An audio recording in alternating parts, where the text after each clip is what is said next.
Hello everyone and welcome back to Milo Farms.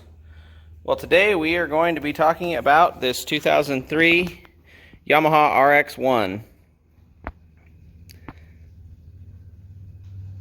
This particular one happens to be the Mountain model, the RX-1 Mountain, the LE, the limited edition for 2003 that was available in the silver color. The RX-1 was the very first four-stroke snowmobile that Yamaha ever successfully made. And as far as I am aware of pretty much any manufacturer ever successfully made nowadays, at least. There were some older ones many years ago that had like four-stroke lawnmower motors and things like that on them. But this is the first actual modern production, the one that was very successful. There's a lot of things that were really great about this machine, and there was other things that were just, with being the first production model, that they found were not working. One of those, the biggest one, being the weight. It is extremely heavy. But all in all, this is really kind of a feat of engineering, the way they've done this. They basically took a motorcycle engine, a four-cylinder motorcycle engine, about 998 cc's, I believe it is, four-cylinder, four-stroke, and they figured out a way to get it in the snowmobile and then get the snowmobile to be able to hold together around it to be very successful. So let's just kind of start with a walk around on this, and then we're going to get into doing a pre-season maintenance and oil change on the thing. So I'm going to talk about it later in another video, but when I first got into snowmobiling, I had some older sleds, which we've done videos about, and then we got up to the next generation that I had, which was the Mountain Max 700, and then when I heard they were going to come out with this four-stroke when I was much younger, I always thought that sure would be cool to have one of those. And being that I could never afford to buy something brand new, when I did find this one that was in very bad disrepair, I was able to pick it up for pretty cheap and have it, and this would have been the second newer snowmobile that I had before the newest ones that we have now, which by no means are brand new, but they work great still. So let's just do a walk around here and take a look. So let's start up here in the front with the engine section. We'll open the hood up. You can see right here on top of the hood they have a instrument cluster, tachometer. Here is an old gauge style. And then over here on the other side, you can see there's a readout, a digital readout, and I'll start the thing up and we can take a look at that in a second. So lifting up the hood, you can see it is very tight in there. What you basically have under this flap is there is the top of the engine right there. You can see the spark plugs, 1, 2, 3, and 4's over here. The engine sits at an angle, kind of at a 45-degree angle, leaning towards the back of the machine, towards the handlebars. So the front of the engine sits about here somewhere, and then the top back of the engine sits about here. You have 4 carburetors lined up right here. Fuel pump's over on this side. Fuel tank is back under here in kind of a standard location. Then it has this big huge air box on the front of it. A lot of guys have taken this air box off and replaced it with like K&N filters or something like that. It does produce a lot more noise that way. Supposedly you can get a little bit more power out of it, but this one's just pretty much original. The way it came. So leave that flap up. We'll kind of go around the other side and take a look. So around the other side here, you can see we have the antifreeze, where you check the antifreeze right here.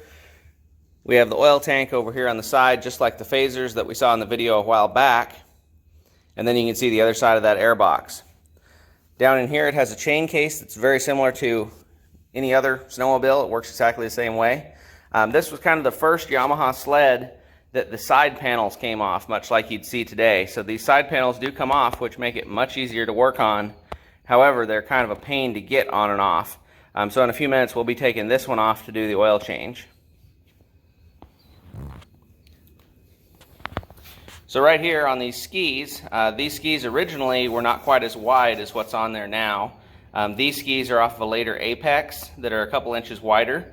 The cool thing about them though is they adapt up perfectly. The only thing you have to do is you purchase the bolts right here from the Apex and then make yourself a spacer right here. So I think I used like 11 or 12 stainless washers on each side, centered it perfectly, and it works great. You wouldn't even be able to know the difference with the skis, other than the performance is so much better because you've got such a massive heavy sled on there. And it had really narrow skis. So that was kind of the downfall for being the Mountain model. But those skis are just perfect for it. And the other cool thing is the wear bars underneath the skis adapt right across. So continuing back here, you've got a long track, or by 2003 standards, a long track. I think it's 151 inches if I can recall, but I'm not 100% sure on that, so don't quote me. And you have suspension underneath that looks similar to modern suspension, definitely well ahead of like the bogey wheel designs and things like that. And then the other interesting thing with this model, and something you have to kind of be aware of because you have such a big engine that produces so much heat, is these strips right here on the bottom of both running boards.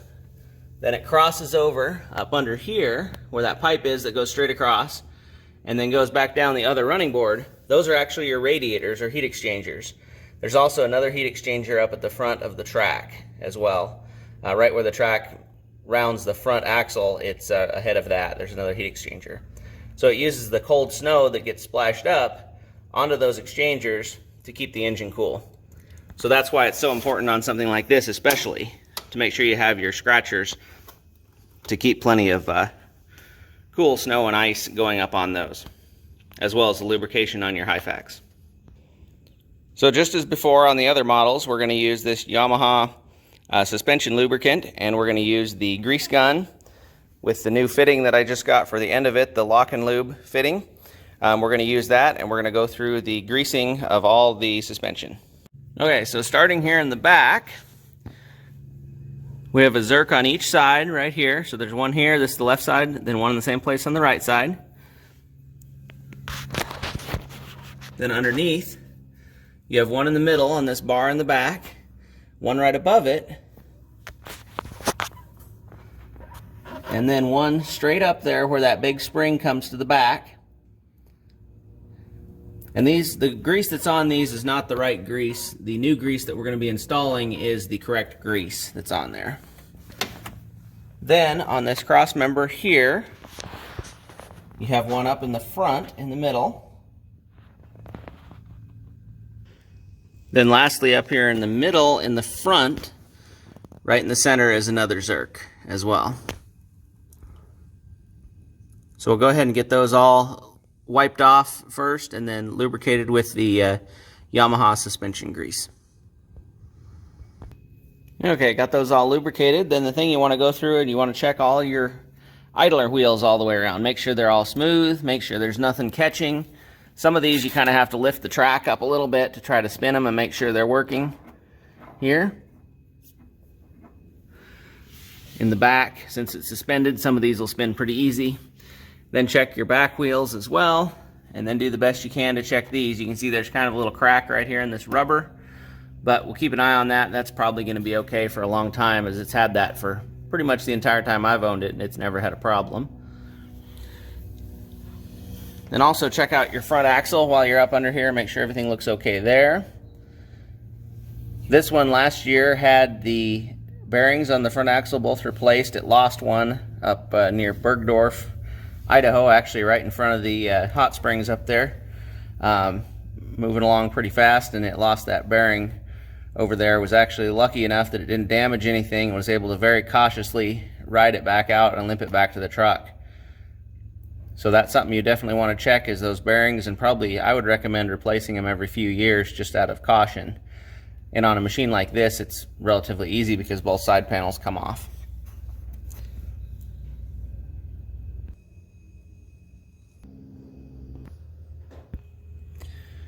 Okay, well, slight interruption there, but we are going again.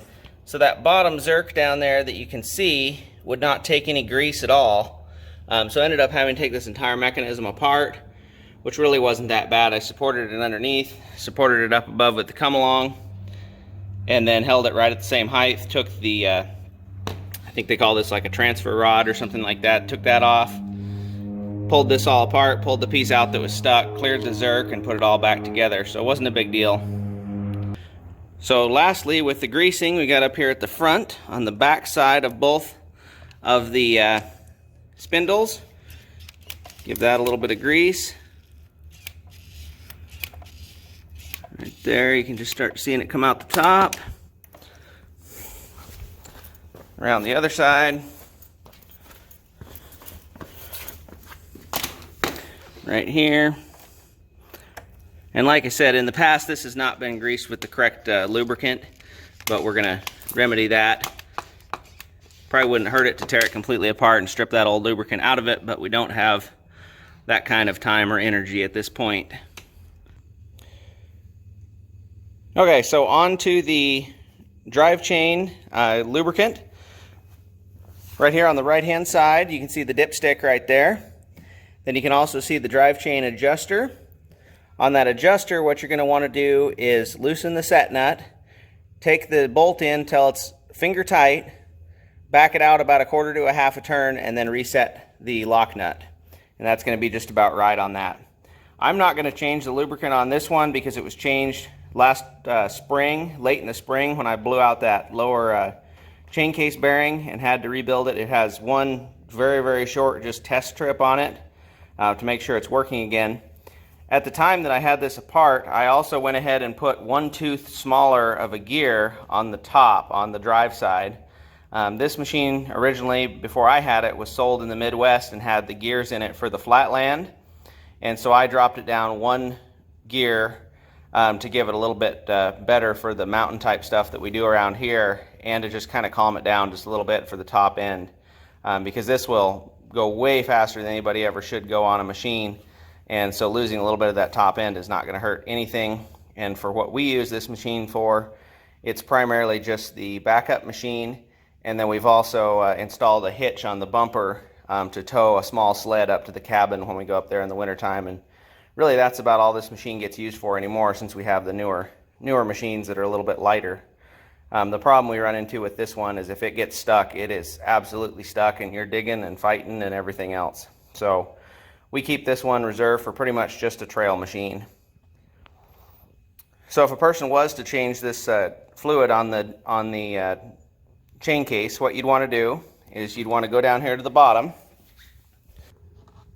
Down here to the bottom, and right here, that bolt with the copper washer is the drain for the chain case. So you'd run it for a little bit with it up on a jack stand or something to kind of stir it up. Then pop this plug out, drain the fluid into a pan, put the plug back, and then refill it through the dipstick. I think it's around 8 ounces of fluid that it takes. So moving on now to the oil change. We're going to go ahead and start this thing up. Right over here you have the choke underneath. Go ahead and turn the key. So you can see the instrument cluster kind of boots up, and then that yellow light that's flashing that just turned out is the temperature light, indicating the engine is at low temperature. So as soon as it reaches an appropriate temperature, it'll turn off. And then we're just going to go ahead and warm it up here for a few minutes.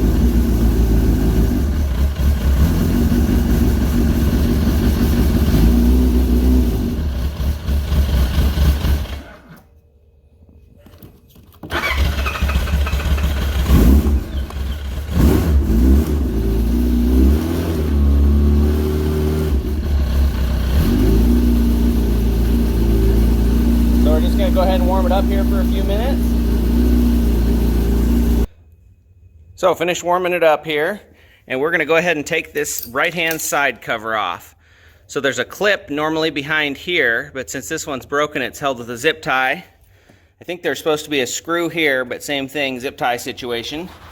Then you've got a screw here, screws under here, and then several screws along the bottom. And then there's also a screw right here inside the running board that you take out as well, but this one's also broken as well for that and doesn't have that screw. So we'll go ahead and take that off. So here it is with the side cover removed. You can see this is kind of the first generation of Yamahas that you could take the side cover off of, which makes it much easier, especially if you're going to service the chain case like I did last year, or work on any of these items over here, get to the oil tank and whatnot. When we look at the Mountain Max here coming up, you'll see the complexity of that. However, it is a 2-stroke, so there's less things you have to be able to get to on the sides of the engine. So right down here on the bottom of the oil tank, there's this little hose you need to unclip and get out of the way so it doesn't get in the way of the oil coming out. And then right here is the nut on the bottom. If this nut has not been out before, you're going to be very, very careful getting it out, because I've heard stories of people ripping these things clean out of the bottom of the tank.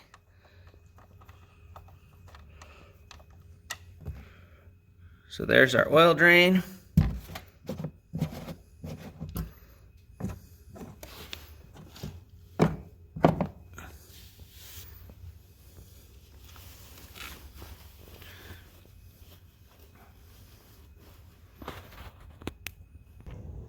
Finished draining that out. Went ahead and adjusted the chain tension, checked that it was right on where it should be. So we're going to go ahead and put this side cover back on, and then we're going to transition to underneath and take a look at the drain down there. Transitioning to underneath the sled, we've got this plastic plate here that's got about 5 screws or so in it. We're going to go ahead and take that off. So the plate's removed. There's the oil pan, and that big bolt right here in the center is what we're going to pull out. Got it all buttoned up down there on the bottom, and all the oil is now drained out of it. If a person was to change the filter, the oil filter, you go ahead and take this box off, the air box. There's 4 screws along in this hole right here, and then there's a rubber belt right here that you undo, and the entire air box just lifts off. Then you'll be able to see the battery, which sits right underneath it. Take the battery out, and then right underneath that is the oil filter. It's kind of a bummer to get out. Yamaha recommends to change it after the first few hundred miles, and then change it every 12,000 miles thereafter. I change it about every 2 to 3 years with the oil change. So we changed it last year. We're not going to be changing it this year. So once you've done that, go ahead and put your oil back in here. It takes around 3 quarts without an oil filter change, just a little bit over that. The original specification for this model was 5W30 oil, and it has a wet clutch on the starter, so you can't use any sort of modern oils that have, like car oils, that have the high energy efficiency friction stuff in them. You want to go ahead and use the original Yamaha oil would be the best choice, but there is other options out there. The thing that I did learn this year in changing it, I talked to the Yamaha dealership, and they said they've updated the specification for the oil on this and now recommend the 0W30 snowmobile oil that they sell, which is what all the newer models use as well, or 030 or 040. But they recommended 030 on this. So what I did for all these machines is I picked up a whole case. It was like 12 quarts of oil or something. Got a pretty good buy on it. Be able to change all the oil on these. So lastly, what you're going to want to do is lubricate all these joints on the A-arms. Finish all those up. Check your carbides underneath here. And that'll pretty much conclude it. So I know there's probably a few things you missed if you really look closely at the instructions. But if you just pull up the Yamaha website, you can go to their owner's manual section. You can see the free owner's manual right there on their website, and see a complete maintenance chart that'll cover anything that might have been missed here.